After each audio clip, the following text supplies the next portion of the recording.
محترم سامعین، اہل ولایت و مودت و محبت، اللہ تعالیٰ آپ سب کی گزشتہ تمام اعمال صالح اپنی بارگاہ میں مقبول و منظور فرمائے اور آئندہ ہم سب کو عقیدے کے ساتھ، معرفت کے ساتھ عمل انجام دینے کی توفیق عنایت فرمائے۔ موضوع کا آج دوسرا دن ہے۔ عنوان یہ ہے کہ اسلام کی بقا کا راز عقیدہ اور نظریہ مہدویت ہے۔ اس کو انشاءاللہ میں آج شروع کروں گا آپ کی خدمت میں۔ آپ میرا تھوڑا تھوڑا بول کے یا اپنے چہرے سے یا اپنی زبان سے ساتھ دیجیے گا تاکہ مجھے پتہ چلے کہ جو میں بات کر رہا ہوں اس کو آپ سمجھ رہے ہیں، کیونکہ آج کی گفتگو انتہائی اہم گفتگو ہے۔ اگر یہ گفتگو میں آپ کو سمجھا سکا تو آج بہت زیادہ میرا کام آسان ہو جائے گا، کیونکہ آئندہ تمام گفتگویں اسی کے اوپر جاری رہیں گی۔ یہ ایک بیس ہوگی اور اس کو میں بڑے آرام سے آپ کی خدمت میں بیان کروں گا، اور اس کے فائدے کو بھی پہلے عرض کر دوں۔ ایک مرتبہ درود پڑھ کے بلند آواز میں آگے تشریف لے آئیں تاکہ درمیان میں پھر ربط ختم نہ ہو۔ بلند آواز میں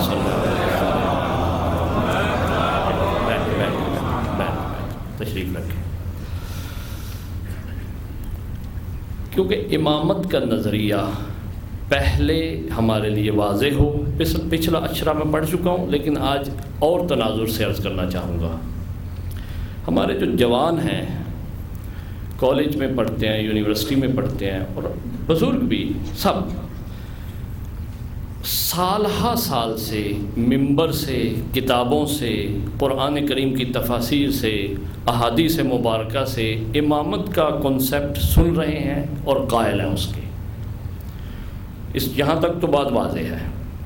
اب اس کنسیپٹ کا، اس نظریے کا، اس عقیدے کا ہماری عملی زندگی میں کیا فائدہ ہے، اس بات کو میں نے آج واضح کرنا ہے آپ کی خدمت میں، کیونکہ یہ ایک بہت بڑا چیلنج کیا جاتا ہے ہمیں۔ تھیوری کا، نظریے کا باب الگ ہے، علم کا باب الگ ہے، وہ الحمدللہ آپ کے پاس موجود ہے۔ دلائل بھی آپ کے ذہن میں ہیں، آیات بھی آپ کے ذہن میں ہیں، روایات بھی آپ کے ذہن میں ہیں، وہاں مجھے ڈسکس نہیں کرنا ہے۔ میں نے یہ آپ کو عرض کرنا ہے، آپ کے دل میں اور آپ کے ذہن میں یہ اتارنا ہے تاکہ اس عقیدے کا راسخ ہو جانا جو ہے وہ یقینی ہو جائے، کیونکہ علم علم ہی ہوتا ہے، عمل عمل ہی ہوتا ہے۔ یہ ذہن میں رکھ لیں کہ علم یقین آتا ہے انسان کو، لیکن جب وہ اس کو بطور مجسم دیکھ لے، بطور عمل دیکھ لے، تو اس وقت جو ہے اس کو اس پر یقین راسخ ہو جاتا ہے، یقینی ہو جاتا ہے۔ ایسا ہی ہے نا، مثلا نماز کا نام بہت آپ سنتے ہیں، قرآن کی آیات بھی ہیں، نماز کا نام مشہور ہے، لیکن جب تک کسی کے سامنے کوئی نماز پڑھے گا نہیں، قائم کرے گا نہیں، اس کو نماز کا علم نہیں ہوگا۔ اور اسی طرح دنیا کی تمام مثالیں ہیں کہ آپ تیراکی دیکھ لیں، سوئمنگ میں آپ جاتے ہیں، جب تک آپ خود سوئمنگ نہیں کرتے، ڈرائیونگ میں دیکھ لیں، جب تک ڈرائیونگ آپ نے سنی ہے، تھیوری آپ پاس کر لیتے ہیں، تھیوری کا بڑا اچھا امتحان دے دیتے ہیں، لیکن جب تک آپ پریکٹیکلی ڈرائیونگ نہیں کرتے، اس وقت تک آپ ڈرائیونگ پہ اوپر وہ گمنڈ اور وہ راسخ جو ذہنی کیفیت ہے وہ نہیں لا سکتے جب تک عمل نہ اس پہ کر لیں۔ یہ ایک واضح سی بات ہے۔ علم و عمل کا فاصلہ نہیں ہے، لیکن فاصلہ بھی موجود ہے۔ فاصلہ نہیں ہے یعنی علم کے فوراً بعد عمل آنا چاہیے۔ فاصلہ کیسا ہے کہ جب تک عمل نہ آئے علم ظہور پذیر نہیں ہوتا، علم جو ہے واضح نہیں ہوتا، علم کی حقانیت 100% نہیں ہوتی۔ یقین ہوتا ہے ایک قسم کا، یقین میں شک نہیں میں کہہ رہا، لیکن اس کو ایک وجود جو مل جاتا ہے وہ ایک الگ ہی ہوتا ہے۔ لہٰذا یہی آپ کی خدمت میں عرض کرنا چاہتا ہوں، نظریہ امامت تو الحمدللہ بچپن سے ہی ہمیں اس صفِ ازاں نے دے دیا ہے، یہ برکت ہے، لیکن اس کا پریکٹیکل ہم دیکھیں کہ اس وقت معاشرے میں، سوسائٹی میں، کائنات میں اس کا پریکٹیکل ہمیں کیا مل رہا ہے، اس کی مجسم صورت کیا مل رہی ہے، اس کا فائدہ کیا مل رہا ہے، اس کا ثمر کیا مل رہا ہے، اس کا نتیجہ کیا مل رہا ہے۔ اور جب جس طرح کوئی نظریہ رکھے گا، یاد رکھیے گا آپ، اسی طرح اس کا نتیجہ ملے گا آپ کو۔ یہ ایک بالکل مساوی چیزیں ہیں کہ جب آپ کسی چیز کے بارے میں نظریہ جتنا بلند رکھیں گے، جتنا پرارزش رکھیں گے، جتنا قابل اہمیت رکھیں گے، اتنا ہی اس کا اثر بھی قابل اہمیت ہوگا، اتنا ہی اس کا افیکٹ آپ کے اوپر، معاشرے کے اوپر، لوگوں کے اوپر، اشیاء کے اوپر اتنا ہی گزرے گا۔ مثلا اگر اس مائک کو آپ ضروری سمجھیں گے تو پھر ایک اور اثر ہوگا اس کا، اگر اس کو نارمل سمجھیں گے ایک اور اثر ہوگا، اگر اسے فضول سمجھیں گے اور اثر ہوگا۔ ہر ایک کے اوپر آپ کا ایک ریئیکشن یا دو لوگوں کا ایک ریئیکشن ایک خاص ہوگا۔ لہٰذا امامت کے بارے میں بھی نظریہ رکھ لینا کافی نہیں ہے، نظریہ اپنا لینا کافی نہیں ہے، عقیدہ رکھ لینا کافی نہیں ہے، بلکہ عقیدے میں اتنی بلندی ہونی چاہیے جیسے امامت بلند ہے، پھر اس کا پتہ چلے گا، پھر اس کا فائدہ ہوگا، ورنہ اس کا فائدہ اس طرح نہیں ہوگا۔ اس کی مثال یوں دیتا ہوں، کتنا بلند نظریہ امامت کا، خدا کی قسم جو میرے ناقص العلم ہونے کے ساتھ ساتھ جو مطالعہ میں نے کیا، کیونکہ اس میں میرا تخصص ہے، اسپیشلائزیشن ہے اس فن میں نے یہ دیکھا ہے کہ جس قدر بلند یہ نظریہ ہے، اس کی ایک صرف قرآن کی آیت جو آپ کے ذہن میں بتا دیتا ہوں کہ جس کو اللہ کہے کہ یہ نعمت تمام ہے، جسے میں نہیں، آپ نہیں، کوئی محقق نہیں، کوئی فقیہ نہیں، بلکہ رسول بھی نہیں، اللہ کہے کہ یہ نعمتیں تمام ہے، یہ دین کامل ہے، یہ حد کامل ہے، یہ دین کی ضمانت ہے، اس سے میں راضی ہوں۔ یا اللہم صلی علی محمد و آل محمد۔ آپ خود سوچ لیں کہ اس کی اہمیت کیا ہوگی، جس سے خدا راضی ہو، دشمن مایوس ہو، جو کامل ہو، اکمل ہو، بلکہ دین کا مکمل ہو، دین کو اکمال تک پہنچانے والا ہو، اس کی کیا ارزش ہوگی، بیان ہو سکتی ہے۔ لیکن اس کے باوجود ہم دیکھتے ہیں کہ رکھتے ہوئے ایسا نظریہ جس کو خدا پسند کرتا ہے، جس سے خدا راضی ہے، جو کامل ہے، جو ساری صفات رکھتا ہے، اس نظریے کو رکھتے ہوئے ہم پیچھے کیوں ہیں؟ ہمیں اقلیت کہا جاتا ہے، ہمیں حقوق میں جو ہے پیچھے کر دیا جاتا ہے، ہمیں ہر چیز میں بڑی مشکل سے ہم مسلمان ہونا ثابت کرتے ہیں، اتنی مظلومیت آ جاتی ہے کہ بعض اوقات ہم اپنا آپ چھپانا شروع کر دیتے ہیں، کالجوں میں، یونیورسٹیوں میں، جاب میں، کاغذوں میں۔ اس کی کیا وجہ ہے کہ اتنا علو اور بلند عقیدہ عالی، اور اس کے مقابلے میں میں چاہ رہا ہوں میں بتاؤں نہیں کہ میں کون ہوں۔ اس کی کیا وجہ ہے؟ وجہ یہی ہے کہ وہ اہمیت اور وہ ارزش جو کہ ہمارے دل میں راسخ ہونی چاہیے تھی، وہ ابھی تک آئی نہیں۔ اس کے بارے میں عقیدہ ہے ہمارا، میں اس کو ڈینائی نہیں کر رہا، لیکن وہ ارزش جو ہمیں جرأت دے، جو شجاعت دے، جو ہمیں اس کا ایک مصداق یا اس کے شعونات میں سے ایک شان بنائے۔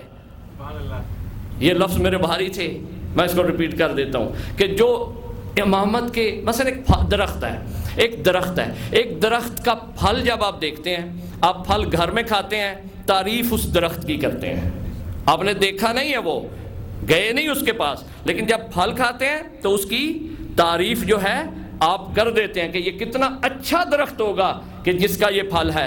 امامت بھی بالکل شجرہ طیبہ ہے۔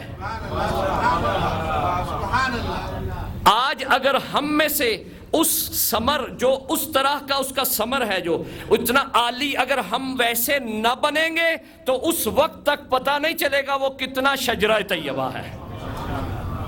کیسے پتہ چلے گا وہ شجرہ طیبہ ہے، عالی ہے؟ ہم سے پتہ چلے گا، یہ روایات میں بھی موجود ہے۔ لہٰذا امامت کے نظریے کو راسخ کرنا ہم نے، کہاں؟ علم سے عمل تک، کہاں؟ علم سے عمل تک۔ ہمارے یہاں ایک تقسیم ہے، اصول دین اور فروع دین، اچھی تقسیم ہے۔ قرآن میں تقسیم نہیں ہے، یہ قرآن نے اس کو ہر جگہ، ممکن ہے ایک آیت میں اصول دین بھی ہو، فروع دین بھی ہو۔ قرآن میں ایک بہت واضح آیت ہے جس میں اصول دین بھی ہیں، فروع دین بھی ہیں۔ انما ولیکم اللہ ورسولہ والذین آمنوا الذین یقیمون الصلاۃ ویؤتون الزکاۃ وہم راکعون، جس کو آپ اصول کہتے ہیں۔ لا الہ الا اللہ بھی اس میں آ گیا، محمد رسول اللہ بھی اس میں آ گیا، علی ولی اللہ بھی اس میں آ گیا، نماز بھی آ گئی ہے، زکوٰۃ بھی اس میں آ گئی ہے۔ لہذا قرآن نے اسے اصطلاح کے طور پر جدا نہیں کیا۔ بہت سی آیات میں قرآن نے انہیں اکٹھا رکھا ہے، بہت سی آیات میں، ایک میں نے آپ کے سامنے نمونہ پیش کیا اس کا۔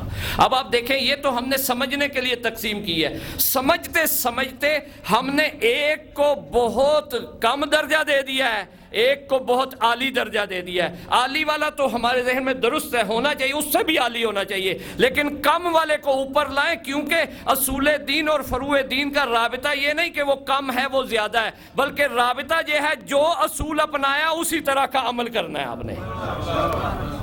اور ہمارے اکثر ممبر میں بھی کہا جاتا ہے یہ فروع دین ہے۔ فروع دین کیا ہے حقیقت میں؟ اسی نظریے کا عمل ہے۔ نماز کیا ہے؟ توحید کا عمل ہے، رسالت کا عمل ہے، امامت کا عمل ہے۔ نماز کوئی وہ جدا شے تھوڑی ہے۔ اگر توحید عملی دیکھنا چاہتے ہیں تو نماز دیکھ لیں، توحید کہنا چاہتے ہیں لا الہ الا اللہ کہہ دیں، اور توحید عملاً دکھانا چاہتے ہیں نماز پڑھ لیں۔ دونوں میں ہم نے یہ فرق ڈال دیا ہے، جس کی وجہ سے آج ہمارے درمیان گروہ بن گئے، نماز افضل ہے یا سید الشہداء۔ بابا فرق نہیں ہے، سید الشہداء خود نماز ہے، اور ایسی نماز ہے وہ میں آپ نہیں پڑھ سکتے، وہاں ہم پہنچ بھی نہیں سکتے، ہمیں اسے سمجھ بھی نہیں آ سکتی، لہٰذا وہ الگ وادیاں ہیں۔ اب آپ دیکھیے کہ اصول دین اور فروع دین کی ایک تقسیم بالآخر ہے، وہ آپ ذہن میں رکھیں، میں اس کو نہیں چاہتا کہ اس کو چیلنج کروں، اتنا بتا دوں کہ اصول اور فروع میں زیادہ فرق نہ ڈالا کریں۔ وہ سارے اصول دین جب عمل کا پیکر اپناتے ہیں تو وہ فروع دین بن جاتے ہیں۔ اس کو کم نہ سمجھے، کم ارزش نہ سمجھے کہ وہ فروع دین میں ایسا ہے، یہ ذہن میں رکھ لیں یہ بات، کہ جب جس نے سمجھا وہ سمجھ لے کہ توحید میں خطا وار ہے، نبوت میں خطا کر رہا ہے، کیونکہ اصول دین میں جتنے چیزیں آتی ہیں ان کا سب کا اظہار جو ہے کبھی نماز میں آتا ہے، کبھی روزے میں آتا ہے، کبھی حج میں آتا ہے، کبھی جہاد میں آتا ہے، کبھی امر بالمعروف میں آتا ہے، کبھی نہی عن المنکر میں آتا ہے، کبھی تولی میں آتا ہے، کبھی تبری میں آ جاتا ہے۔ یہ لا الہ الا اللہ کیا ہے؟ شروع لفظ لا، یہ تبری ہے کہ آپ براءت کر رہے ہیں غیر خدا سے، اس میں آ گیا یا نہیں آ گیا؟ عمل جو ہے، لفظ جو ہے، لہذا اس کو بہت بڑا فرق نہیں ہے اس میں۔ آج کے بعد اس فرق کو ذہن سے مٹا دیں، لہذا ذہن میں رکھیں اصول دین ایک تھیوری ہے، علم ہے، یقین ہے، عقیدہ ہے، اسی عقیدے کے پیرلل جو عمل ہے اسے فروع دین کہتے ہیں۔ اب توجہ رکھیے گا، اب میں واضح کرنے لگا ہوں اسی اصطلاح میں رکھ کے کون سے مسائل اصول دین ہوتے ہیں اور کون سے مسائل فروع دین ہوتے ہیں۔ ایک نشانی بتا رہا ہوں آپ کو، کیونکہ ہمارے اس وقت بہت شدید بحث داخل چل رہی ہے کہ بھائی یہ اصول دین ہے، یہ فروع دین ہے، فلاں چیز اصول ہے، فلاں فروع ہے۔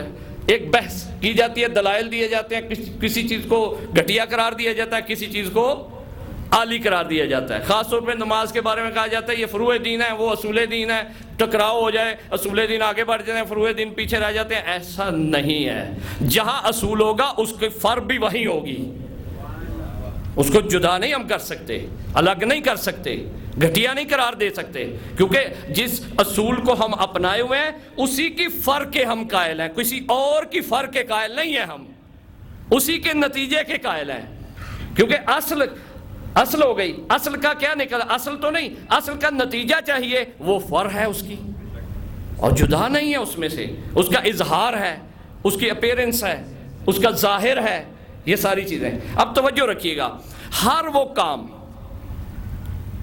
ہر وہ بات، ہر وہ مسئلہ، ہر وہ علم، ہر وہ تھیوری جو اللہ سے، اللہ کی ذات کے متعلق ہو، اللہ کی ایٹریبیوٹ صفات کے متعلق ہو، اللہ کے افعال کے متعلق ہو. تین چیزیں عرض کر رہا ہوں. جو علم، جو نظریہ، جو بات، جو مسئلہ خدا کی ذات سے ریلیٹ ہو، خدا کی صفات سے ہو اور خدا کے فعل سے ہو، اس کے کام سے ہو، اس کو کہتے ہیں اصول دین. اس کو کیا کہتے ہیں؟ اصول دین. اور جو کام بندے کی ذات سے ریلیٹ ہو اسے کہتے ہیں فروع دین. میں اس کو واضح کرتا ہوں، آپ کی خاموشی مجھے تنگ کر رہی ہے. آپ کہیں گے کہ پھر امامت کہاں ہے؟ صرف ہم نے اللہ کہہ دیا ہے. اللہ کی ذات ہے، اس کی صفت ہی تو رسول ہے. اس کی صفات ہے رسول، مظہر صفات الہیہ ہیں. اہل بیت مظہر صفات الہیہ ہیں. اور امام اللہ کے افعال میں سے سب سے بڑا فعل ہے. اللہ نے انتخاب کیا نا امام کا. کس نے امام بنایا؟ کس نے بنایا؟ خدا نے بنایا. میرا فعل تو نہیں ہے، آپ کا تو نہیں ہے، کسی انسان کا تو نہیں ہے. کس کا فعل ہے؟ اللہ کا. جب بھی اللہ کی ذات کے بارے میں بات ہو، اللہ کی صفات کے بارے میں بات ہو، اللہ کے افعال کے بارے میں بات ہو، وہ اصول دین بن جاتا ہے، جس میں نبوت بھی آ جاتی ہے، جس میں امامت بھی آ جاتی ہے، جس میں عدل بھی آ جاتا ہے، اور جس میں قیامت بھی آ جاتی ہے. قیامت کس نے برپا کرنی ہے؟ کس کے افعال میں سے ہے؟ مالکی یوم الدین، اللہ کے افعال میں سے ہے. فعل خدا ہے قیامت، لہذا اسی لیے آپ اسے اصول دین میں رکھتے ہیں. نبوت کیا ہے؟ اللہ نے نبی بنایا ہے، یہ فعل خدا ہے.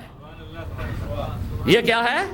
فعل خدا ہے، اسی لیے یہ اصول دین میں ہے. اور اسی طرح امام کس نے بنایا ہے؟ اللہ نے بنایا ہے، اسی لیے یہ فعل خدا ہے. لہذا نبوت اور رسالت و امامت فعل خدا ہے، بندے کا فعل نہیں ہے، بندے کا کام نہیں ہے. اسی لیے اسے فروع دین میں رکھا. فروع دین میں یہی فرق ہے اصول اور فروع میں، کہ اصول میں اللہ کے کام ہوتے ہیں، اللہ کی صفات ہوتی ہیں، اللہ کی ذات سے متعلق ہوتا ہے. لیکن فروع دین بندے کا کام ہوتا ہے.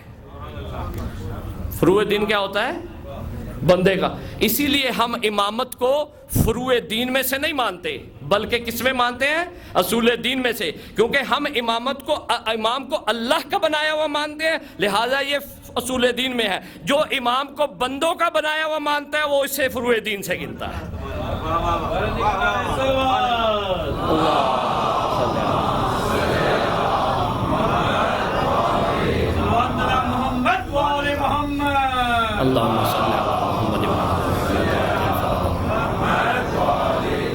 پتہ نہیں میں کتنا آپ کو سمجھا سکا ہوں. یہ وہ جو میں نے پچھلے جملوں میں عرض کیا تھا کہ اسی عقیدے کا عمل میں پھر اثر ہوتا ہے. اگر اصول دین سے مانو گے، فعل خدا مانو گے، اطاعت مطلق کرو گے، اور اگر بندوں کا بنایا ہوا امام مانو گے، کبھی اطاعت کرو گے، کبھی بھول جاؤ گے. یہ جملہ میں نے جو عرض کیا تھا کہ ہر نظریے کا عمل پہ ایک گہرا اثر ہوتا ہے، وہ یہ اثر ہے کہ جو اسے اصول دین سے مانتے ہیں وہ اطاعت مطلق کے قائل ہیں، دن رات، شب و روز، حضر میں، سفر میں، ہر حالت میں. اور جو اسے فروع دین سے مانتا ہے، فقہ سے مانتا ہے، وہ کیا کرتا ہے کہ کبھی اطاعت کرتا ہے، کبھی اعتراض کر دیتا ہے، کبھی چھوڑ کے چلا جاتا ہے، کبھی جنگ میں چلا جاتا ہے، کبھی نماز کی حالت میں چھوڑ دیتا ہے، کیونکہ اس کے نظریے میں فروع دین میں سے آئے. جو فعل خدا سمجھتا ہے وہ کبھی چھوڑتا نہیں ہے، جو اپنا لوگوں کا فعل سمجھتا ہے وہ کبھی چھوڑ دیتا ہے، کیونکہ لوگ کبھی ہوتے ہیں کبھی نہیں ہوتے. وہ کبھی صحیح انتخاب ہوتا ہے ان کا، کبھی انتخاب ان کا صحیح نہیں ہوتا، لہٰذا یہی اثر ہوتا ہے ان کے عمل پہ۔ آپ دیکھتے ہیں کہ کیوں بڑے بڑے لوگ رسول پر اعتراض کر دیتے تھے، چھوڑ کے چلے جاتے تھے، یہی وجہ تھی کہ انہوں نے رسول کو اصول دین میں نہیں مانا تھا، فروع دین سے مان لیا تھا انہوں نے۔ اس کی وجہ یہ تھی۔ لہٰذا امامت کا نظریہ کس میں سے ہے؟ اصول دین میں سے ہے۔ فعل خدا ہے امام بنانا، اللہ کے افعال میں سے ہے۔ اور امام کی ہستی کیا ہے؟ کیونکہ دو چیزیں ہوتی ہیں، ایک ہوتا ہے عہدہ اور ایک ہوتی ہے ہستی۔ ہستی اور چیز ہے، ہر عہدہ کسی ہستی کو ملتا ہے۔ ہستی پہلے ہوتی ہے، عہدہ وقت کے اعتبار سے ہوتا ہے۔ اب امام کا عہدہ اللہ کا فعل ہے، اللہ نے دیا، اللہ ینال عہدی الظالمین، کہ میرا یہ عہدہ کسی کو نہیں پہنچے گا۔ اور امام کا وجود، امام کی ہستی، امام کے مقدس وجود جو ہے وہ صفات الہیہ کا مظہر ہے۔ یہ ذہن میں رکھ لیں۔ اب کوئی اگر امام کو ہستی کے اعتبار سے پہچانے تو ایک اور علو ہے، اور اگر خدا کے فعل کے اعتبار سے پہچانے تو ایک اور علو ہے۔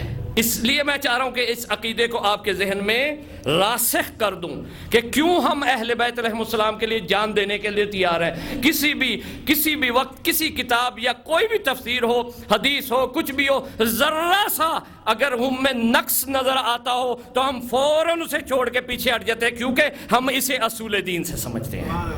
اس کی وجہ یہ ہے کہ ہمارے اندر اسٹرینتھ اور طاقت جو آئی ہے نا، یہ کہ ہم اس میں نو کمپرومائز، کہ اس میں ہم کٹ سکتے ہیں، مر سکتے ہیں، مٹ سکتے ہیں، خون دے سکتے ہیں۔ یہ جو طاقت خون دینے والی آئی ہے، نماز کے لیے نہیں کوئی کہتا کہ مر جاؤں گا نماز قائم کروں گا۔ اب میں کمپیریزن نہیں کر رہا، بتا رہا ہوں کہ ایک فرق ہے، کیونکہ اس نظریے میں جو ہے طاقت اتنی آئی نہیں ابھی تک ہمارے ذہن۔ یہ نہیں کہ نماز کمتر ہے، یہ ہے کہ طاقت آئی نہیں وہ والی۔ اگر طاقت اس میں بھی بڑھ گئی کہ یہ فعل خدا ہے اس لیے اتنی طاقت ہے، نو کمپرومائز، لیکن نماز میں اس لیے کمپرومائز آ جاتا ہے کیونکہ اس میں اپنا فعل سمجھتے ہیں، اگر اسے چھوڑ کے رسول کا حکم سمجھیں وہ بھی اسی منزل پہ پہنچ جاتی ہے۔ اس کو فعل رسول سمجھیں، حکم رسول سمجھیں۔ لہٰذا عزیزان محترم، امامت جو ہے وہ اصول دین میں سے ہے، کیونکہ فعل خدا ہے۔ آپ سے کوئی پوچھے کہ کیوں آپ امامت کو اتنا بیان کرتے ہیں، اور یقین مانیے کہ میں پچھلے سال عرض کیا تھا کہ جتنی تشیع نے کتابیں لکھی ہیں ساری کتابیں ایک طرف ہیں، اور امامت پہ لکھی گئی کتابیں ایک طرف ہیں۔ اس کی وجہ یہ ہے کہ یہ فعل خدا کو ثابت کیا گیا ہے۔ اب آپ کے ذہن میں بیٹھ گیا کہ فروع دین میں، اصول دین میں کیا فرق ہے۔ آج کے بعد آپ نے یہی سمجھنا ہے، کوئی زیادہ فرق بھی نہیں ڈالنا، لیکن فرق اس طرح رکھنا بھی ہے، صرف فعل کا۔ یہ ہمارا فعل ہے، وہ خدا کا فعل ہے۔ جو خدا سے ریلیٹ ہو وہ اصول بن جاتا ہے، جو بندوں سے ریلیٹ ہو وہ فروع بن جاتا ہے۔ اب میں اصلی بحث کو شروع کر رہا ہوں، بلند آواز میں درود پڑھیں اہل بیت کی ذات پر۔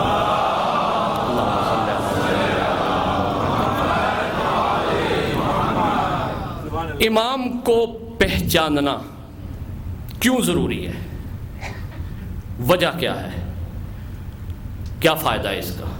مثلا یہ بچہ اٹھتا ہے کہتا ہے آپ ٹھیک ہے تقریر کر رہے ہیں، گفتگو کر رہے ہیں، بڑی اچھی کر رہے ہوں گے، وہ بھی خوش فہمی کا شکار نہ ہو جائے، تو یہ بتائیں کہ اس نظریے کو اپنانے کا میری زندگی میں، معاشرے میں، انسانی معاشرے میں کیا فائدہ ہے اس کا؟ خالی تھیوری ہے، خالی ایک چیز آپ نے منوانی ہے مجھے۔ جیسے آج کل دین کے بارے میں ایک بہت بڑا شبہ آیا ہے کہ بھائی جو دل چاہتا ہے مانے، جو دل چاہتا ہے نہ مانے، کوئی جبر ہے، کوئی ضروری ہے؟ لا اکراہ فی الدین، قرآن نے خود کہہ دیا ہے کہ اکراہ نہیں ہے دین میں، تو کون سی چیز مانے کون سی نہ مانے، مرضی ہے ہماری۔ پھر اس کے فوراً بعد دوسرا سوال ہوتا ہے اس ماننے کا مجھے کیا فائدہ ہوگا؟ کون سا فائدہ؟ علمی فائدہ تو ہوا ہے، وہ تو آپ کے ذہن میں ہے، یہ نظریہ آپ نے عقیدہ بنایا ہوا ہے۔ عملی فائدہ کیا ہوگا؟ اب میں فرد سے نکال کے، آپ اور میں سے نکال کے بحث کو لے کے جا رہا ہوں عالم انسانیت میں، کیونکہ میرے موضوع سے ریلیٹ ہے یہ کہ اگر عالم زندہ ہے، یعنی دنیا زندہ ہے، یونیورسل اگر حیات رکھے ہوئے ہے، یا مثلا اسلام زندہ ہے، تو اس کی بقا کی ضمانت اور اس کا راز جو ہے وہ عقیدہ مہدویت ہے۔ یہ آپ ذہن میں اب رکھیے گا۔ اس کو میں سٹارٹ کر رہا ہوں۔ ایک حدیث ہے جو آپ کے سب کے ذہن میں ہے، لیکن تشریح اب عرض کروں گا آپ کی خدمت میں، من ماتا ولم یعرف امام زمانہ ماتا میتۃ جاہلیہ. سب کے ذہن میں ہے یہ اہل سنت کی بھی کتابوں میں ہے اور تشیع کی بھی کتاب، مستند حدیث ہے، متواتر حدیث ہے یہ، اس میں کسی کو کوئی شک نہیں. الفاظ متغیر ہیں اس کی تشریح عرض کروں گا. یہ حدیث رسول نے عظیم حدیث بیان فرما دی ہے. ہم نے پڑھی بڑی دفعہ ہے، سنی بڑی دفعہ ہے، لیکن رسول اس میں کہنا کیا چاہتے ہیں؟ رسول نے چند چیزوں کا ذکر کیا ہے. من، جو کوئی، ماتا، مر جائے، موت کا ذکر کیا ہے. وَلَمْ يَعْرِفْ، معرفت کا ذکر کیا ہے، عدم معرفت کا، معرفت نہ ہو. ماتا، پھر دوبارہ موت کا ذکر کیا ہے. میتتن، حالت موت کا ذکر کیا ہے. جاہلیہ، اس کی حالت بیان ہو رہی ہے موت کی. یہی ہے نا اس کے اندر الفاظ کہ جو مر جائے اور اپنے وقت کے امام کو نہ پہچانے، گویا کہ وہ جہالت کی موت مر گیا. یہی ہے نا ترجمہ اس کا. جہالت سے کیا مراد ہے؟ ان پڑھ ہو نا. بہت سارے ہوں گے ہمارے درمیان کے جو پڑھ لکھ نہیں سکتے لیکن امام کو پہچانتے ہیں، لہذا پتہ چلا اس سے مراد یہ نہیں ہے. جہالت سے مراد ان پڑھی نہیں ہے. مجھے بہت ساری لینگویجز نہیں آتی، مجھے بہت سارے مثلا جو مسائل نہیں آتے ان میں ان پڑھ ہوں، لیکن کیا میں جاہل ہوں؟ کیا آپ جاہل ہیں؟ ایسا نہیں ہے. جو بھی امامت کو تسلیم کر لے، مان لے، عقیدے میں رکھ لے اور اس کے آگے تسلیم ہو جائے، وہ جہالت سے نکل جاتا ہے. اس کو سند مل جاتی ہے جہالت سے نکلنے کی. ابھی بھی میں نے واضح نہیں کیا جہالت سے کیا مراد ہے. پہلے میں موت کو بیان کروں گا، پھر معرفت کو بیان کروں گا، پھر میں جہالت کو عرض کروں گا آپ کی خدمت میں، تاکہ یہ واضح آپ کے سیدھے. رسول خدا نے زندگی کا نام نہیں لیا. یہ نہیں کہا جو زندہ رہے اور ایسے زندہ رہے، حتیٰ کہ بات زندگی کی ہو رہی ہے. معرفت کا تعلق کس سے ہے؟ زندگی سے ہے نا. زندگی کی بات نہیں کی رسول خدا نے. لفظ کون سا استعمال کیا ہے؟ موت کا. کیوں لفظ موت کا استعمال کیا ہے؟ وجہ کیا ہے اس کی؟ ایک بات. اور دوسرا جہالت کیوں استعمال کیا ہے؟ یہ دونوں باتیں عرض کروں گا آپ کی خدمت میں. اب دیکھیے کہ موت کیا ہے. موت در حقیقت نتیجہ زندگی ہے. موت کیا ہے؟ نتیجہ زندگی، ریزلٹ آف لائف. حیات جو ہم نے پائی ہے اس کا جو نتیجہ ہے وہ کیا ہے؟ موت ہے. اگر زندگی صحیح ہوئی موت صحیح ہوگی. سبحان اللہ سبحان اللہ. اگر زندگی خراب ہوئی موت بھی خراب ہوگی. توجہ رکھیے گا کیونکہ آپ پریشان ہیں، میں دیکھ رہا ہوں، انشاءاللہ اس کو میں واضح کروں گا. موت اصل میں رسول خدا نے جو موت کا لفظ استعمال کیا ہے زندگی کا کرتے تو کوئی سمجھتا بچپن، کوئی سمجھتا جوانی، کوئی سمجھتا ادھیڑ بن، کوئی سمجھتا ضعیفی. رسول نے اس لیے زندگی کا لفظ نہیں استعمال کیا. وہ لفظ استعمال کیا جو حد ہے زندگی کی، جو بارڈر ہے زندگی کا، جو آخر ہے زندگی کا، جو نتیجہ ہے زندگی کا، جو ثمر ہے زندگی کا. آپ درخت دیکھتے ہیں، درخت بڑا ہو رہا ہے، آپ کچھ نہیں کہتے، دیکھ رہے ہیں آپ. کب آپ نتیجہ لیتے ہیں؟ جب اس کا پھل آپ کے ہاتھ میں آتا ہے. لاکھ کوئی پوچھے کیسا درخت ہے، آپ کو مجھے کیا پتا ہو؟ جب اس کا پھل کھاؤں گا پھر مجھے پتا چلے گا یہ درخت کیسا ہے. لہذا رسول نے زندگی کا نام نہیں لیا. زندگی میں کئی مراحل تھے، وہاں پہ طے نہیں ہو سکتا تھا کہ اس کی حالت کیا ہے. کہا جو مرے اس حالت میں، جس کا نتیجہ اور رزلٹ جو ہے وہ امام کی معرفت میں ہو. یہ نہیں کہا کہ کبھی امام کو پہچانے پھر بھول جائے، کیونکہ کچھ ایسے افراد گزرے ہیں کہ جنہوں نے امام کو پہچانا ہے اور پھر بھول گئے ہیں. اقرار کیا ہے، مبارک دی ہے،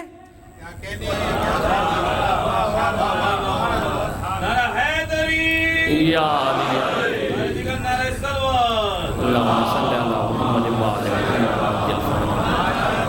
مبارکیں دی ہیں، ساتھ دیا ہے، تلوار بھی اٹھائی ہے معصوم کے لیے، لیکن پھر سامنے آ گئے ہیں۔ ایسا ہے یہ تو نہیں تاریخ میں، اس لیے رسول نے زندگی کا لفظ استعمال نہیں کیا، کیونکہ زندگی کا کر دیتے تو کہہ سکتے تھے زندگی کا کچھ حصہ تو گزرا ہی ہے نا۔ آپ کو بھی یہی دلیل دی جاتی ہے کہ بھائی فلاں صاحب ہیں، انہوں نے کچھ تو کام اچھے کیے ہی ہیں نا، سمجھ رہے ہیں نا، کچھ تو کیے ہی ہیں نا، اس کا کیا کریں گے؟ آپ کہیں گے کچھ کا نہیں ہے، موت بتاؤ کہاں آئی ہے۔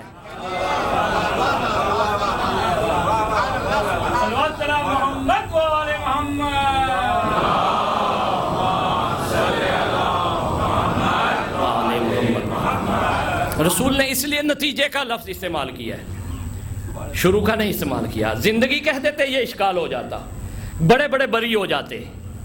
کہا کہ سب کا خلاصہ بتانے کے لیے ملتوں کو، امتوں کو کیا ترہ امتیاز رکھا ہے؟ موت، من ماتا، جو مر جائے، ولم یعرف، ممکن ہے ساری زندگی نہ پہچانے، حر کی طرح آخری وقت پہچان لے۔ قرآن چلاؤ۔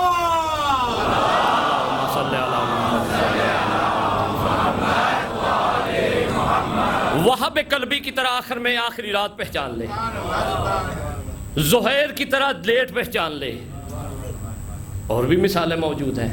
اس لیے رسول نے دونوں اشکالات کو رفع کر دیا کہ کوئی کچھ وقت اگر پہچان لے تو کریڈٹ نہ لے جائے وہ، اور کوئی ساری زندگی نہ پہچانے اور آخر میں دروازے پہ آ جائے تو محروم نہ رہ جائے۔ یہ رسول خدا کی حکمت ہے، اس لیے ماتا کہا۔ موت ہے کیا؟ موت ثمرہ حیات ہے، ڈریے گا نہیں، میں وہ موت کی گفتگو نہیں شروع کر رہا، موت کی آپ کو وجود اور ہستی عرض کرنے جا رہا ہوں۔ کل نفس ذائقۃ الموت، کہ ہر نفس، آپ کیا ترجمہ کرتے ہیں اکثر بولیں ایک، کہ ہر نفس چکھتا ہے، ایک یہ ترجمہ ہے۔ دوسرا کیا ہے؟ موت ہر نفس کو چکھتی ہے، آنی ہے۔ یہی دو زیادہ مشہور کیا ترجمہ ہے کہ موت ہر نفس کو آنی ہے، یہ ترجمہ درست نہیں ہے۔ ہر نفس نے موت کو چکھنا ہے، موت نے نفس کو نہیں چکھنا، کیونکہ موت کوئی شے نہیں ہے خارج میں، نفس نے موت کو چکھنا ہے، یعنی دار فرار سے دار قرار میں جانا ہے۔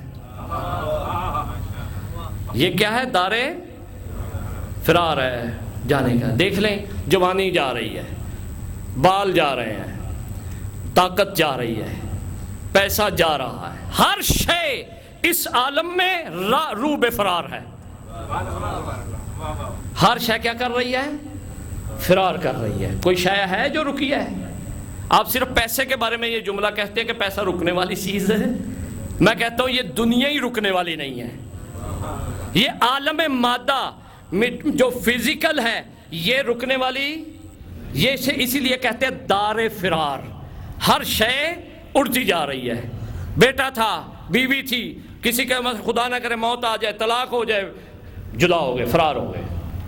باپ، آباء و اجداد، دولت، سب چیزیں روبے فرار ہے انسان کے، ہر انسان اس کو پکڑ کے رکھے ہوا ہے، پریشان ہے، اس کے لیے بہت بہت بڑی جگہ بناتا ہے، کیونکہ وہ فرار کرنے والی چیزیں ہیں۔ لیکن دوائیاں کھاتا ہے، اپنے آپ کی حفاظت کرتا ہے، اپنے بہت مسائل ہیں جو آپ جانتے ہیں، جو قابل بیان نہیں ہیں، وہ ہو رہے ہیں اس وقت۔ کیوں؟ کہ اس فرار کو قرار دینے کے لیے، اس فرار کو قرار جو آئے گا وہ موت سے آئے گا، وہاں قرار آ جائے گا، اس کو یہاں سے فرار کرنا ہے۔ ایک مرتبہ بلند آواز میں درود پڑھ کے اگر زحمت فرمائیں تشریف لے آئے۔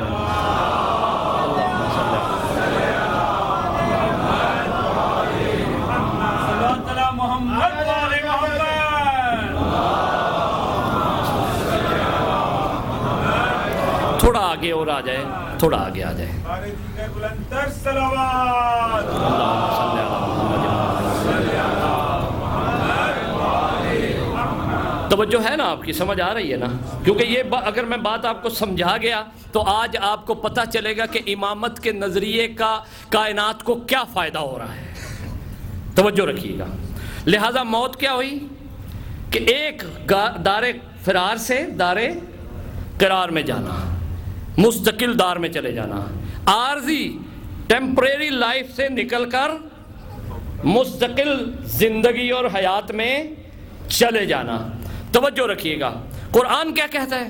کل نفس ذائقۃ الموت۔ یہ نہیں ہے کہ موت چکھتی ہے شخص کو، بلکہ شخص جو ہے وہ ذائقہ موت چکھتا ہے اور موت کو مار دیتا ہے۔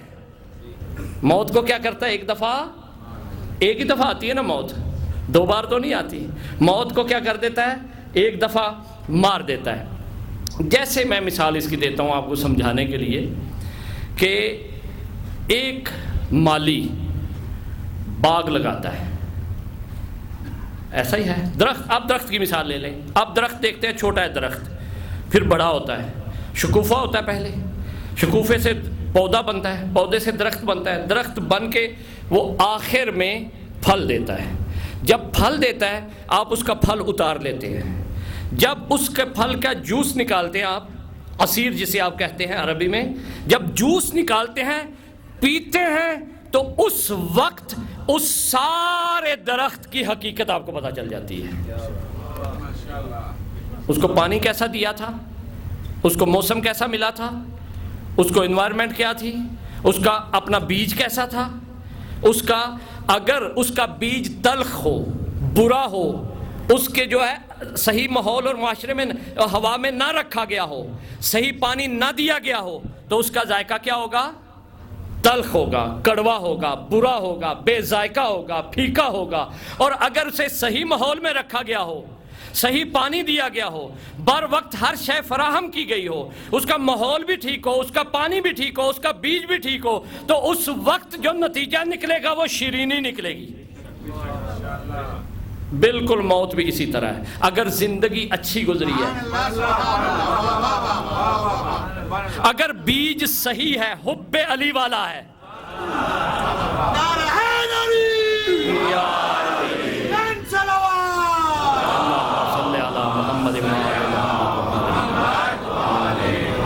دیکھیں رسول نے خلاصہ کر دیا خدا کی قسم ایک لفظ سے۔ اب دیکھیں کہ اگر بیج حلالی ہو تو نتیجہ بھی، اگر بیج حلالی ہو لیکن ماحول اچھا نہ ملے پھر بھی تلخ ہو جائے گا۔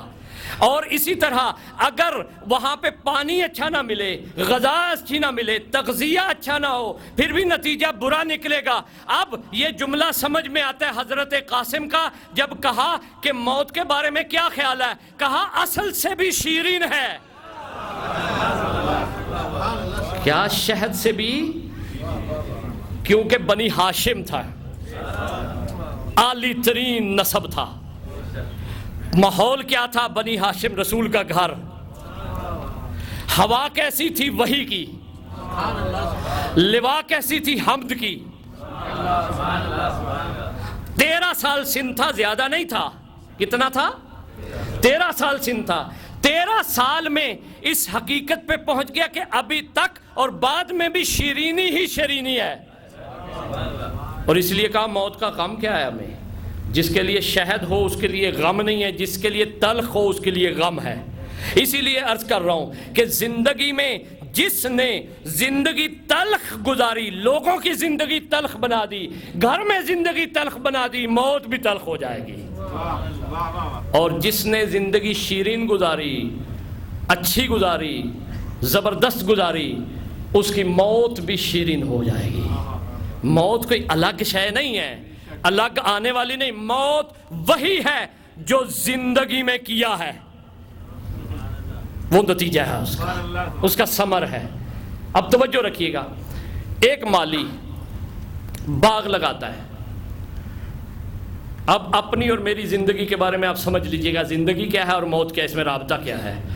مالی باغ لگاتا ہے، باغ لگانے کے بعد درخت لگا کے بڑی محنت کرتا ہے، گوڈی کرتا ہے اس کو کھاد دیتا ہے، اس کو پانی دیتا ہے، اس کو بڑا کرتا ہے۔ اس کو پالتا ہے، بچے کی طرح پالتا ہے اسے.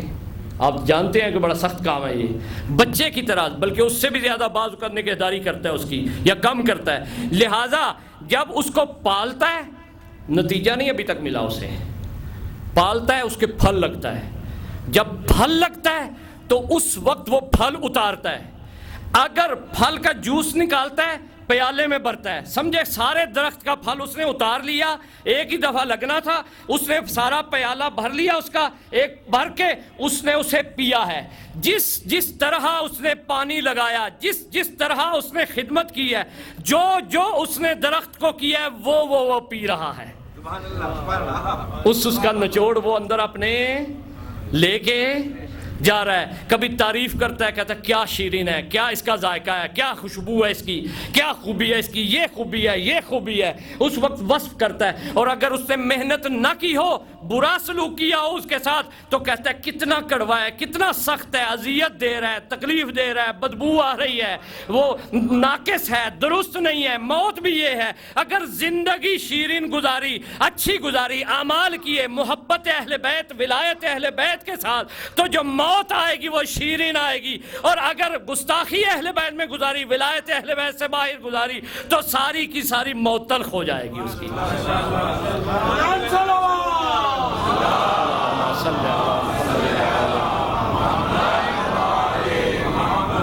لہذا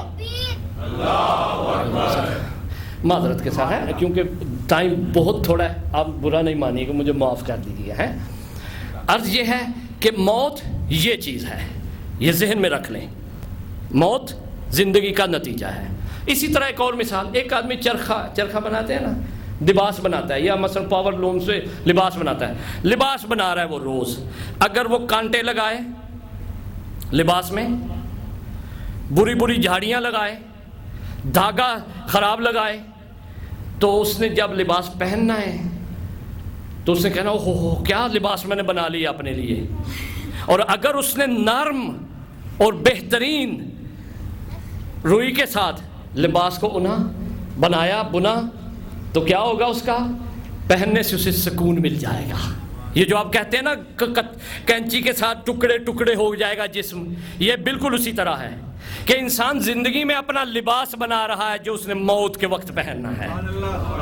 وہ کفن کی میں نہیں بات کر رہا، وہ یہ لباس ہے سیم. وہ جو زندگی میں کر رہا ہے وہ ایک ہی دفعہ اس نے سارا پہن لینا ہے. اگر خاردار زندگی گزاری تو اس کے ٹکڑے ٹکڑے ہوتے جائیں گے، اس کو تکلیف ہوگی جسم کی.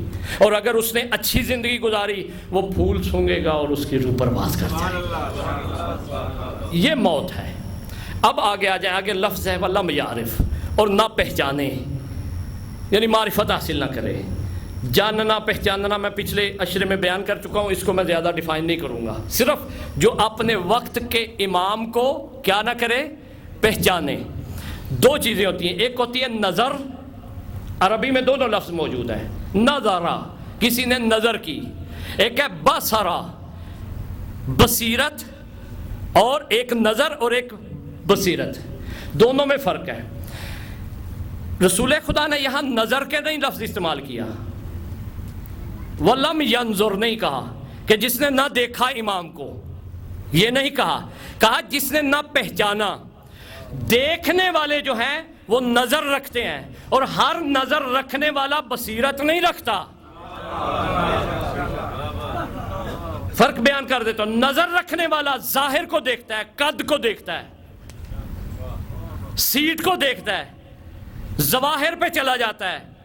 بصیرت دیکھنے والا دیکھتا ہے کہ جو آ رہا ہے، جوتی ٹوٹی ہوئی ہے، جگہ جگہ سے ابا پھٹی ہوئی ہے، لیکن ہے حاکم یہی. اچھے لباس والے حاکم نہیں. کہہ دیا، تاریخ میں موجود ہے کہ جب علی آتے تھے، نظر والے کہتے تھے کون آ رہا ہے، بصیرت والے کہتے تھے امام آ رہا ہے. اور ایک جملہ آگے بڑھا دوں کہ رسول کے بعد نظر والوں نے اپنی راستہ چینج کر لیا تھا، بصیرت والوں نے نہ کچھ ہوتے ہوئے دروازہ نہیں چھوڑا تھا اہل بیت کا. یہ فرق ہے. نظر ظاہر ہے، بصیرت باطن ہے. لہٰذا یہ ذہن میں رکھیں، رسول نے یہاں بصیرت کہا ہے، بصارت نہیں کہا، نظر نہیں کہا کہ جو امام کو نہ دیکھیں، نہیں کہا جو نہ پہچانے. لہذا اب پتہ چلا ہم کبھی امام کو نہ بھی دیکھیں، پہچان دیکھنے والی کی مراد نہیں ہے، یہاں مراد یہ کہ بصیرت ہو. جب امام آئے تمہارے اندر صفات ہوں، تمہارے اندر ایک تجلی ہو امام کی، تم اپنی تجلی کو دیکھ کے امام کو پہچان لو. کیونکہ ہم شیعہ کون ہیں؟ امام کے شؤونات میں سے ایک شان ہے فاضل و تینتنا، کہ کون ہے شیعہ؟ ہماری بچی ہوئی مٹی سے ہے. بچی ہوئی مٹی میں خوشبو آئے گی وہی یا نہیں آئے گی؟ جب ہم اپنے آپ کو جانتے ہیں نا کہ کیا صفات رکھ رہے ہیں، جب دیکھیں گے کہ وہ سامنے وہ صفات آ رہی ہیں جو میرے میں تھوڑی تھوڑی موجود ہیں، وہ کامل و اکمل آ رہی ہیں، یہی بصیرت ہے جو امام حجت کو پہچان لیں گے. لہٰذا اگلا جملہ کیا رسول کا؟ مات میتۃ جاہلیہ. بڑی جلدی گزر رہا ہوں. یہاں جہالت دو طرح کی ہوتی ہے. ایک دفعہ جاہل یا جہل استعمال ہوتا ہے عدم علم کے مقابلے میں، ان پڑھی کے مقابلے میں، یعنی جاہل اور عالم. جاہل اور عالم. ایک دفعہ جہالت استعمال ہوتا ہے جاہل اور عاقل، عقل کے مقابلے میں استعمال ہوتا ہے. یعنی جہالت ایک دفعہ علم کے مقابلے میں آتا ہے، ایک دفعہ عقل کے مقابلے میں آتا ہے. لہذا یہاں رسول علم کے مقابلے میں نہیں فرما رہے کہ من مات ولم یعرف امام زمانہ مات میتۃ جاہلیہ. یہاں جہالت سے مراد یہ نہیں کہہ رہے کہ اس کے پاس علم نہیں ہے، کہا اس کے پاس عقل نہیں ہے. اس کے پاس کیا نہیں ہے؟ عقل نہیں ہے. میں نتیجہ دے رہا ہوں کیونکہ آپ کی حیرانگی جو ہے، ٹائم بھی بہت سارا گزر گیا ہے، اس کو نتیجہ دے رہا ہوں اس حدیث کا کہ امام کے وجود کا. ہم نے اس سے ہٹنا نہیں ہے کہ امام کے وجود کا پریکٹیکل کائنات کو کیا فائدہ ہوا ہے. کیا فائدہ ہوا ہے کہ امام کی معرفت رکھنے کا یہ فائدہ ہوا ہے کہ انسان عاقل بن گیا ہے. انسان کیا بن گیا ہے؟ میں اس کا ترجمہ الٹ کر رہا ہوں. اب من ماتا وَلَمْ يَعْرِفْ امام زمانہ، جو مر گیا اور اس نے اپنے وقت کے امام کو نہ پہچانا، گویا کہ وہ جہالت کی موت مر گیا. یہ سیدھا ترجمہ ہو گیا. اس کو ترجمے کو پلٹائیں کہ جو زندگی گزاری جس نے اپنے امام کی معرفت میں، گویا کہ وہ دنیا سے عقل لے کے مرا ہے. یہ ترجمہ میں نے پلٹا کے آپ کو اللہم صلی علی محمد وآل محمد. اب پتہ نہیں میں آپ کو سمجھا پایا یا نہیں. گویا پھر میں تکرار کر رہا ہوں جملے کو کہ جس نے اپنی زندگی میں، موت سے مراد ساری زندگی، جس نے اپنی ساری زندگی امام کی معرفت میں گزاری اور اسے موت بھی معرفت میں آئی، گویا کہ وہ عقل لے کے دنیا سے گیا ہے. انسان کے پاس کیا ہے؟ حیوان اور انسان کا پتہ کیسے چلتا ہے؟ کیسے چلتا ہے؟ عقل سے. پتہ چلا امام کی معرفت انسان کہلانے کے قابل بنا دیتی ہے انسان کو. نہیں تو عقل نہ ہو تو انسان کیا کہلاتا ہے؟ یا جمادات کہلاتا ہے، مادہ کہلاتا ہے، یا نباتات کہلاتا ہے، یا حیوانات کہلاتا ہے. اسی لیے کہا ہے کہ جس نے اپنے وقت کے امام کو نہ پہچانا، لہذا وہ بے عقل مر گیا، بے شعور مر گیا. جو بے شعور مر گیا گویا کہ وہ حیوان مر گیا، گویا کہ وہ دنیا سے حیوان، بلکہ اس سے بھی بدتر، کیونکہ شے رکھ کے استعمال نہ کرنا اور شے نہ رکھ کے اس پہ کوئی حرف نہیں آئے گا. خدا حیوان کو نہیں پوچھے گا عقل کیوں نہیں کی، انسان سے ضرور پوچھے گا کہ عاقل بن کے کیوں نہیں آئے. اپنے امام کو پہچان کے آتے تو عاقل بن کے آتے، لہٰذا تم امام کو پہچان کے نہیں آئے، جاہل بن کے آئے ہو، حیوان سے بھی پستر ہو تم. لہٰذا یہ پتہ چلا کہ امام کی معرفت پریکٹیکل اثر کیا ہے کہ انسان بناتی ہے انسان کو، ورنہ انسانیت وجود نہ رکھتی. آج انسان جو دیکھ رہے ہیں آپ بشر دیکھ رہے ہیں. انسانیت نے، کیونکہ اسی لیے انسان معراج پہ نہیں پہنچ سکا، کیونکہ انسان نے اس کو فالو نہیں کیا. اگر انسان تھوڑے سو نے کیا، تھوڑے سے آپ دیکھ ہی رہے ہیں کہ تعداد بہت کم ہے. اقلیت کہلاتی ہے جس نے پہچانا ہے اپنے امام کو. عقل نہ ہونا کیا ہے؟ ایک جملہ اور آپ کی زحمت تمام. عقل نہ ہونا یعنی خالی. ہم کہتے ہیں اکثر کوئی برا کام کرے یا مثلا صحیح کام نہ کرے، گاڑی صحیح نہ چلائے یا دیکھے نہ صحیح، تو ہم کہتے ہیں خالی ہو، مکھ نہیں ہے تم میں، جانور ہو. یہ لفظ استعمال کرتے ہیں نا ہم. کیوں کرتے ہیں؟ حتیٰ ہمیں پتہ ہے اس کے اندر دماغ بھی موجود ہے، سارا وہ مغز ہے، لیکن کیونکہ وہ اس کو استعمال نہیں کر رہا ہم کہتے ہیں خالی ہے. یہ خالی ہے عقل سے. لہٰذا عقل نہ ہونا یعنی امام کو نہ پہچاننا کیا ہے؟ ساری زندگی امام کو نہ پہچاننا جہالت ہے. جہالت یعنی بے عقلی ہے، بے عقلی یعنی خالی پن ہے. لہٰذا جب اللہ نے بھیجا تھا، عقل دے کے بھیجا تھا، اللہ یہ سوال کرے گا کہ میں نے تو تمہیں عقل سے پر کر کے بھیجا تھا، تم نے امام کو مان کے تصدیق کرنی تھی، بس تم نے وہ تصدیق نہیں کی. وقفوہم انہم مسئولون، کہ ان کو روکو، ان سے سوال کرنا ہے. کون سا سوال کرنا؟ ان ولایت محمد و آل محمد، کہ محمد و آل محمد کی ولایت کے محمد و آل محمد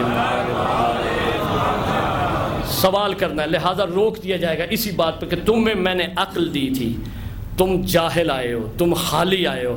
لہذا اگر امام کو پہچاننے والے نہ ہوتے روئے زمین پر تو عقل کا ظہور نہ ہوتا، عاقل کوئی کہلاتا نہ. ہاں یہ جو عقل آپ سمجھ رہے ہیں آپ کے ذہن میں ہے، یہ ایک ظاہری چیز ہے، یہ انسان کو دی ہے، یہ حیوان کو بھی ایک قدر میں دی ہے. حیوان کو بھی اپنے گھر کا پتہ ہے، حیوان کو بھی اپنے جو متعلقات ہیں اس کا پتہ ہے، کسی کو زیادہ پتہ ہے کسی کو کم پتہ ہے. لیکن حیوان سے بڑھ کے انسان تب بنتا ہے، یہ درجہ کب اسے انسانیت کا ملتا ہے؟ جب وہ اپنے وقت کے امام کو پہچان لیتا ہے. اس سے پہلے اسے انسانیت کی سند نہیں ملتی.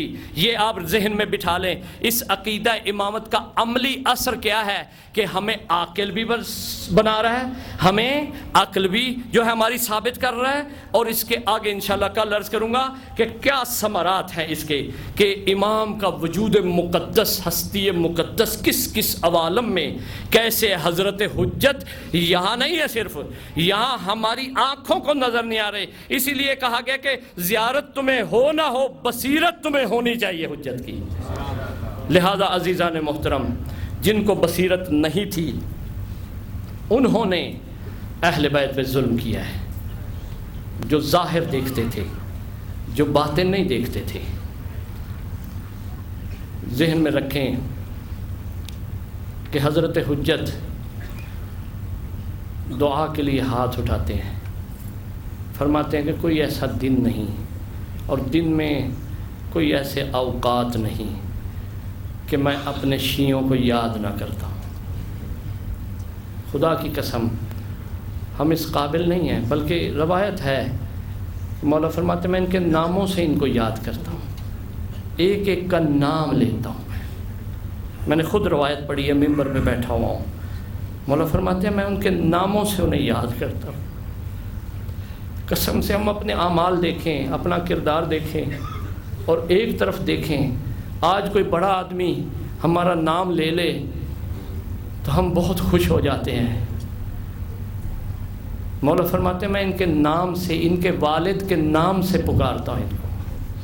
مولا فرماتے ہیں میں نماز شب میں، توقیات ہے مولا کی، جن کی ملاقات ہوئی ہے مولا سے، انہوں نے کہا ہے کہ مولا فرماتے ہیں کہ میرے شیعوں کو یہ پیغام پہنچا دینا کہ میں کسی حالت میں بھی تم سے غافل نہیں ہوں. لہذا تمہاری بھی ذمہ داری ہے کہ کسی حالت میں مجھ سے غافل نہ رہا کرو، مجھ سے دور نہ رہا کرو. میں تمہارے بہت قریب ہوں، میں ہمیشہ تمہاری مدد کرتا ہوں. میں نے تمہیں بچایا ہوا ہے، ورنہ دشمن تمہیں کھا جاتے. تم ہمیشہ میری حفاظت میں ہو، اور جب تم گناہ کرتے ہو میرے دل کو تکلیف پہنچتی ہے. میں تمہارا نام لے کے تمہاری طرف سے استغفار پڑھتا ہوں. خدا کی قسم روایت میں ہے یہ.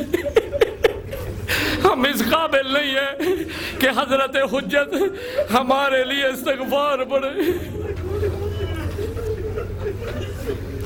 مولا فرماتے ہیں کہ جب یہ مومن میرے جد حسین کے لیے گریہ کرتے ہیں، پھر میں نہ ہاتھ اٹھاتا ہوں نہ دعا کے لیے، اللہ سے کہتا ہوں یا اللہ اس کے جتنے گناہ ہیں تم میرے حق کے واسطے معاف کر دیجیے،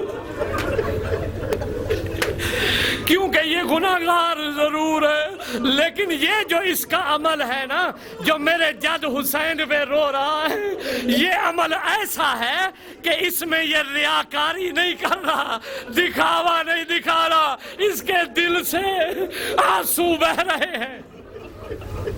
اجرکم اللہ۔ عزادارو، رونے کے دن ہے، خوب پرسہ دو بطول کو۔ میرا ایمان ہے، آپ کا ایمان ہے، پہلو پہ ہاتھ رکھ کے فاطمہ الزہرا ہر مجلس میں آتی ہیں۔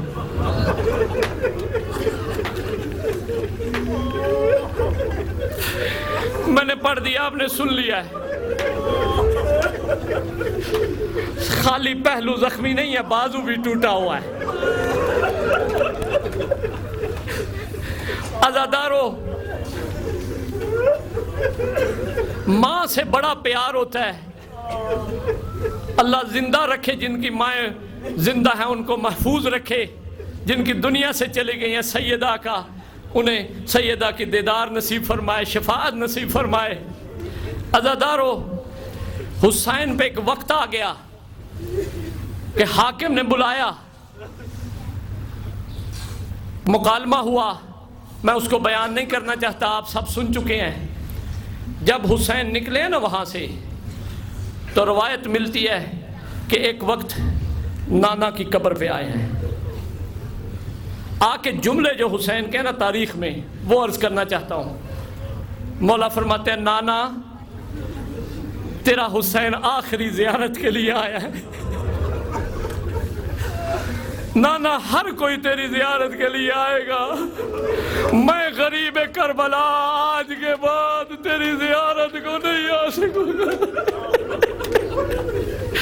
دوسرا جملہ جو حسین نے کہا، نانا جس کو اپنی زلفیں تھماتے تھے، نانا جسے اپنے کندھوں پہ سوار کرتے تھے، نانا اسی مسجد نبوی میں جس کو اپنے سجدوں پہ سوار کرتے تھے، وہ حسین تجھے آخری سلام دینے آیا ہے۔ اجرکم اللہ، اجرکم اللہ۔ عزادارو، روایت ہے کہ اتنا کہنا تھا، تھوڑی دیر کے لیے آنکھ لگی ہے میرے مولا کی، قبر کے اوپر لیٹے ہوئے ہیں، رسول گلے سے لگا کے کہتے ہیں حسین تو مدینے سے جا رہا ہے، میں بھی تیرے ساتھ جاؤں گا، تیرا بھائی حسن بھی تیرے ساتھ جائے گا، تیرا بابا نجف سے آ جائے گا، تیری ماں زہرا مدینے میں نہیں رہ سکے گی۔ عزادارو، روایت ملتی ہے کہ مولا 2 قبروں پہ بڑی شان سے گئے ہیں، چل کے گئے ہیں، اپنے نانا کی قبر پہ اور اپنے بھائی حسن کی قبر پہ، لیکن جب باری آئی ہے نا زہرا کی قبر کی، جب مظلومہ کی قبر کی باری آئی ہے نا، عزادارو روایت لکھ دی ہے کہ حسین نے کونیوں کے بل چل کے جا کے اس طرح قبر کو لپٹ گئے جیسے بچھڑا ہوا بچہ اپنی ماں کی گود میں آ جاتا ہے، آغوش میں آ جاتا ہے۔ اجرکم اللہ۔ میں زیادہ نہیں پڑھتا، 2-4 جملے بس پڑھ دیتا ہوں۔ کہا اماں جس کو چکیاں پیس پیس کے پالتی رہی ہے، جس کے لیے کھانے بناتی رہی ہے، جس کے لیے آدھی رات کو پانی لے کے کھڑی رہی ہے، وہ حسین جا رہا ہے۔ عزاداروں، قبر سے آواز آئی، اے میرے پیاسے بیٹے، تو اکیلا نہیں جا رہا، میں تیرے ساتھ جاؤں گی، حتیٰ کہ جب تیری گردن پہ خنجر چلے گا میں زہرا ہاتھ رکھ رکھ کے کہوں گی میں نے چکیاں پیس پیس کے پالا ہے۔ اجرکم اللہ، اجرکم اللہ۔ اللہ آپ کو کسی اور غم میں نہ رلائے۔ بڑا گریہ کی ہے ماشاءاللہ، اللہ آپ کی اس عبادت کو قبول فرمائے۔ عزادارو، حسین کی آنکھوں میں آنسو ہیں، آثار آنکھوں میں ہیں۔ حسین نے آنکھیں صاف کی، کیوں صاف کی؟ راوی لکھتا ہے اس لیے صاف کی کہ کہیں زینب حسین کے آنسو نہ دیکھ لے۔ آنکھیں صاف کر کے جب گھر آیا ہے نا تو بی بی نے ایک دفعہ جب چہرہ امامت کا مطالعہ کیا، جب دیکھا، جب زیارت کی، تو اس وقت ہاتھ پکڑ کے سید الشہداء کا کہا کہ حسین، میں چھوٹی تھی، بابا علی نے مجھے ایک ہمیشہ درس دیا ہے، ایک جملہ کہا ہے، یہ کہا ہے اے زینب تو شریکت الحسین ہے، تو حسین کی شریک ہے، تو حسین کے دکھ دردوں میں شریک ہے۔ حسین، میں کیسی شریک ہوں؟ تو رو رہا ہو اور میں رو نا، مجھے بتاؤ کہ میری زندگی میں آنسو کیوں بہائے ہیں؟ اجرکم اللہ۔ تھوڑی سی زحمت اور ہے، مجھے معلوم ہے تھک گئے آپ، تھوڑی سی زحمت ہے۔ عزادارو، حسین نے کہا بہن مشکل وقت آ گیا ہے، امتحان سخت ہے، کہا میں ساتھ ہوں، کہا دو امتحان ہے، ایک آسان ہے ایک مشکل ہے۔ زینب نے کہا بھائی میں تیری قسم کھاتی ہوں، آسان امتحان خود لے لینا، مشکل امتحان مجھے دے دینا۔ میں پڑھوں گا نہیں، جملے آگے موجود ہے تاریخ میں۔ جب بی بی نے یہ کہا،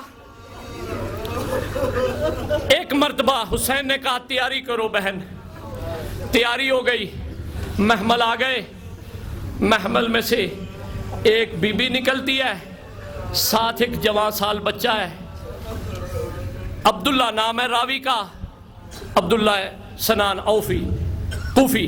وہ کہتا ہے کہ میں دیکھا کہ ایک چاند سا چہرہ بی بی کے ساتھ آ رہا ہے، میں نے سوال کیا یہ کون ہے؟ کہا یہ حسن کی بیوہ ہے اور یہ اس کا قاسم ہے۔ ایک ایک کر کے بیبیاں سوار ہوتی گئیں، جب سوار ہو گئی، راوی کہتا ہے میں دور سے دیکھ رہا تھا کہ ایک مرتبہ ایک بلند قامت خاتون نکلی، حسین کرسی پہ بیٹھے ہوئے تھے، جب نکلی ہے نا وہ بی بی، حسین اپنی جگہ سے کھڑے ہو گئے ہیں، عباس بھی کھڑے ہو گئے ہیں، علی اکبر بھی کھڑے ہو گئے ہیں۔ واہ قسمتا، واہ قسمتا، جب استقبال کے لیے کھڑے ہوئے ہیں، حسین آگے بڑھے ہیں، بہن سے کہا محمل میں سوار ہو جاؤ۔ روایت ملتی ہے عباس نے اپنا زانو آگے بڑھایا، زانو کا بڑھانا تھا۔ زینب جب سوار ہوئی ہے نا، زینب کو ایک مرتبہ 11 محرم کو یہی وقت یاد آ گیا۔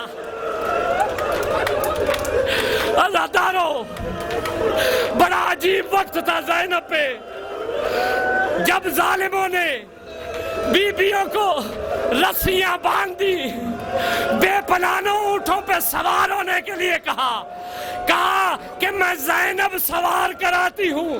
ساری بیویوں کو زینب نے سوار کرایا۔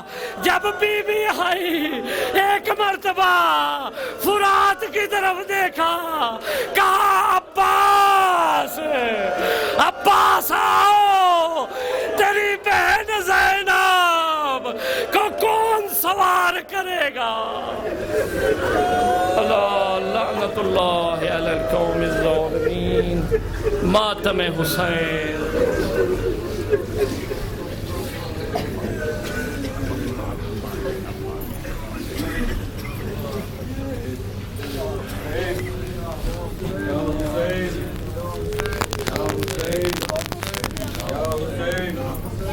Ya Hussein.